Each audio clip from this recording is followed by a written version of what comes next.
Hello दोस्तों। तो कैसे हैं आप लोग? आशा करते हैं आप सभी अच्छे होंगे और अपनी तैयारी बहुत अच्छे से कर रहे होंगे। तो आज हम बात करने वाले हैं यहाँ पर यूपीएसआई के मैथ्स के बारे में। ठीक है, मैथ्स के बारे में कि लास्ट अभी 1 मंथ बचे हैं, आप सभी जानते हैं। तो इसमें हम मैथ्स में अच्छा स्कोर कैसे कर सकते हैं, ठीक है। तो इसके बारे में आज हम बात करने वाले हैं। तो आप सभी ने अगर मतलब हमारी वीडियो मॉक टेस्ट में देखी होगी तो मैथ्स में हमारे एवरेज नंबर जो है 90 प्लस ही रहते हैं हमेशा मैथ्स में। ठीक है, एवरेज नंबर हमारे 90 प्लस ही आते हैं। ठीक है, तो वो कैसे होता है तो उसके बारे में आज हम बात करने वाले हैं। ठीक है, तो सबसे पहले अगर हम मैथ्स की बात करें तो मैथ्स में आप सभी जानते हैं कि जो कैलकुलेशन पार्ट होता है, ठीक है, कैलकुलेशन हमारा बहुत अच्छा होना चाहिए। ठीक है, कैलकुलेशन पे पकड़ जिसकी अच्छी है उसका क्या है ना, टाइम भी मैनेज हो जाता है और करने की स्पीड भी बढ़ जाती है। तो क्योंकि आप सभी जानते हैं कि हमारे पास जो मैथ्स में 40 क्वेश्चन है और हर एक क्वेश्चन 2.5 नंबर का है।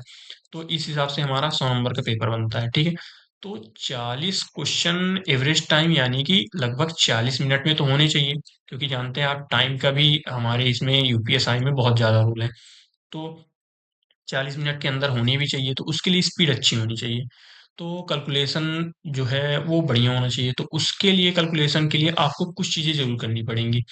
ठीक है, कैलकुलेशन के लिए अगर हम बात करें टेबल की, ठीक है, टेबल की, ठीक है, स्क्वायर की और क्यूब की, तो इन पे पकड़ अच्छी होनी चाहिए। ठीक है, तो अगर हम बात करें तो 30 तक टेबल, ठीक है, 30 तक टेबल बनना चाहिए अच्छे से। ठीक है, इससे क्या होगा, आप मल्टीप्लाई जब भी करेंगे, ठीक है, मल्टीप्लाई करेंगे तो उसमें आपको टाइम कम लगेगा। ठीक है, डिवाइड करेंगे तो भी आपको कम टाइम लगेगा। तो उससे क्या होगा, हमारी स्पीड अपने आप बढ़ने लगेगी। ठीक है, और फिर आगे अगर हम बात करें तो यहाँ पर 50 तक, ठीक है, 50 तक जो है वो स्क्वायर, ठीक है, वो स्क्वायर बनना चाहिए। 50 तक, कम से कम 50 तक तो बनना चाहिए। क्योंकि आप जानते हैं कि अगर जितना ज्यादा हमसे मतलब याद रहेगा उतना ज्यादा हमको फायदा होगा। ठीक है, ये आप सभी जानते हैं। और इसके बाद अगर हम बात करें तो क्यूब, अगर हम क्यूब की बात करें, ठीक है, तो क्यूब कम से कम 30 तक तो एक बनना चाहिए। ठीक है, 30 तक क्यूब अच्छे से बनना चाहिए। क्योंकि ये सभी जो है ना, ठीक है, यहाँ पे टेबल स्क्वायर क्यूब ये सभी हमारे कैलकुलेशन पार्ट को और अच्छा बनाते हैं। ठीक है, तो ये चीजें हमसे मतलब बहुत अच्छे से बननी चाहिए। अगर ये चीजें बनती हैं तो आप टाइम का जो है ना, टाइम अच्छे से मैनेज कर पाएंगे। ठीक है, नहीं तो आप जानते हैं अगर हमसे क्वेश्चन बनता भी है, ठीक है, अगर हम क्वेश्चन की बात करें, ठीक है, क्वेश्चन, तो क्वेश्चन अगर हमसे बनता भी है लेकिन हमारे पास अगर टाइम नहीं है, ठीक है, टाइम नहीं है तो हम उसे नहीं कर पाएंगे। तो वही है, तो कैलकुलेशन अगर अच्छा है तो टाइम हमारा बच जाएगा जिससे हम उस क्वेश्चन को भी कर पाएंगे। ठीक है, तो अब इन चीजों के अलावा अगर हम बात करें, ठीक है, इन चीजों के अलावा अगर हम बात करें तो मैथ्स में कुछ चैप्टर में हमारी पकड़ बहुत अच्छी होनी चाहिए। ठीक है, जैसे कुछ चैप्टर है, ठीक है, अगर हम कुछ चैप्टर की बात करें तो यहाँ पे हमारे पास जैसे पहला है अपना रेशो। ठीक है, रेशो चैप्टर, ठीक है, रेशो चैप्टर हमारा बहुत अच्छा होना चाहिए। क्योंकि जानते हैं, ठीक है, कि रेशो जो है हर एक चैप्टर में यूज हो जाता है।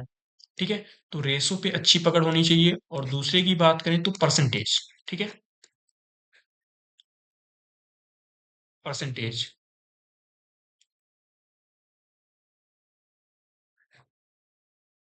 अगर इन दोनों चैप्टर में आपकी पकड़ है तो आप जानते हैं कि मैक्सिमम जो है हमारा जो क्वेश्चन किसी भी चैप्टर का हो लेकिन उसमें रेशो और परसेंटेज यूज हो ही जाता है। ठीक है, तो चाहे मिक्सचर एलिगेशन हो, चाहे आपका हाइट डिस्टेंस हो, चाहे कोई सा भी चैप्टर हो, उसमें रेशो परसेंटेज इन सब का यूज होता रहता है। ठीक है, तो इन दोनों चैप्टर पे आपकी पकड़ अच्छी होनी चाहिए। और अगर एक और चैप्टर हम ऐड कर दें तो इसमें आता है एवरेज। ठीक है, एवरेज एक ये चैप्टर भी है। क्योंकि एवरेज के कई सारे बन जाते हैं। ठीक है, एवरेज स्पीड वगैरह उस पे भी ऐड हो जाता है। और ये एवरेज एक अलग से चैप्टर भी है, एज एज आई वाले में भी एवरेज ऐड हो जाता है। तो बहुत सारे चैप्टर में ऐड हो जाता है। ठीक है, तो इन चैप्टर पे पकड़ अच्छी होनी चाहिए। ठीक है, तो अभी जो है अब इतना टाइम तो है नहीं, तो आपको कुछ नहीं करना है। ठीक है, तो जैसे रेशो है, ठीक है। तो रेशो के आप 100 क्वेश्चन लगा लीजिए। ठीक है, 100 क्वेश्चन लगा लीजिए तो आपका रेशो चैप्टर एकदम अच्छा हो जाएगा। और उसमें भी आपको अच्छे से लगाना है, ये नहीं कि कुछ बनते हैं कुछ नहीं बनते हैं तो उनको छोड़ देना है, जो नहीं बनते हैं उन्हें भी करनी है। ठीक है।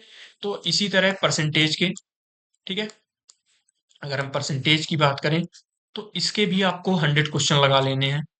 ठीक है, 100 क्वेश्चन इसके भी लगा लेने हैं। बाकी अदर जो चैप्टर हैं, ठीक है, अदर चैप्टर, अदर चैप्टर की अगर हम बात करें तो इनके आप कम से कम 50-50 लगा लीजिए। ठीक है, 50-50 क्वेश्चन की अभी आप प्रैक्टिस कर लीजिए, क्योंकि अभी जो है टाइम तो जानते हैं आप सभी बिल्कुल नहीं है। ठीक है, तो आप बाकी अदर चैप्टर की 50-50 क्वेश्चन लगा लीजिए अच्छे से। ठीक है, और हाँ, बेसिक जरूर, बेसिक अच्छे से बनना चाहिए। बेसिक जो है अच्छे से बनना चाहिए, क्योंकि अगर बेसिक जिसका स्ट्रोंग है ना, तो बेसिक अगर स्ट्रोंग है तो वो जो है फिर ट्रिक आए चाहे ना आए पर उसको वो कर सकता है। तो बेसिक जरूर अच्छे से बनना चाहिए। ठीक है, तो बेसिक पे पकड़ अच्छी होनी चाहिए। ठीक है, और बाकी तो ठीक है, बाकी तो प्रैक्टिस से ही होता है। ठीक है, तो जितना हो सकता है, ठीक है, तो कैलकुलेशन पार्ट पे जो है अपनी प्रैक्टिस करिए। ठीक है, कैलकुलेशन पार्ट अच्छा करिए, और कंसेप्ट, कंसेप्ट जो है हर चैप्टर का हर एक क्वेश्चन का क्लियर रखिए, कंफ्यूजन नहीं रखना है। अगर कंफ्यूज हो जाएंगे तो फिर तो दिक्कत हो जाएगी। तो कंसेप्ट जो है बहुत अच्छा होना चाहिए। ठीक है, मतलब जो क्वेश्चन बने तो अच्छे से बनना चाहिए, ये आधा अधूरा पढ़ने से कोई फायदा नहीं है। ठीक है, तो अभी जितना हो सकता है उतनी प्रैक्टिस कीजिए। अभी 1 मंथ है तो आप अभी 20 डेज जो है, 20 डेज का एक प्लान बनाइए। 20 डेज हर चैप्टर की प्रैक्टिस कीजिए। इसके बाद लास्ट 10 डेज जो है आपको कुछ नहीं करना है। लास्ट 10 डेज आपको वही रिवीजन करना है, और फिर मिक्स प्रैक्टिस कर लीजिए, उससे भी हो जाएगा। ठीक है, तो आप देखेंगे कि आपका इम्प्रूव अपने आप हो जाएगा। ठीक है, लेकिन सबसे पहले कैलकुलेशन पे और कंसेप्ट पे, दो पे पकड़ आपको अच्छी बनानी है। ठीक है, तो इतनी चीजें तो आपको करनी पड़ेंगी। ठीक है, अगर इतनी चीजें आप करते हैं तो आपका मैथ्स अपने आप इम्प्रूव हो जाएगा। ठीक है, और अगर हम बात करें तो हमारे जो नंबर आ जाते हैं ना, तो वो हमारी प्रैक्टिस से ही है। अभी तक हमने लगभग, ठीक है, अगर हम लगभग की बात करें तो लगभग हमने 10 के मतलब 10,000 से अधिक क्वेश्चन प्रैक्टिस कर चुके हैं। ठीक है, इसलिए हमारे मैथ्स में जो है ना, ठीक है, मैथ्स में अच्छे नंबर आ जाते हैं। तो अगर प्रैक्टिस करेंगे तो आपके भी आएंगे।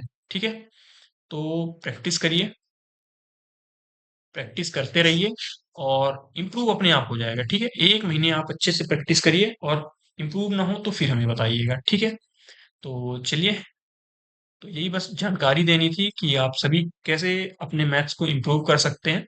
ठीक है, बाकी तो आप सभी जानते हैं बिना प्रैक्टिस के कुछ नहीं होता है। तो कंसेप्ट क्लियर रखिए, और कैलकुलेशन पार्ट पे थोड़ी सी मेहनत करिए, और कैलकुलेशन को कैसी मतलब इम्प्रूव करना है कैलकुलेशन को, वो हम बता चुके हैं। तो कुछ चीजों का ध्यान रखिए, तो बाकी अपने आप इम्प्रूव हो जाएगा और पता भी नहीं चलेगा। ठीक है, तो चलिए, ठीक है, बस यही जानकारी देनी थी।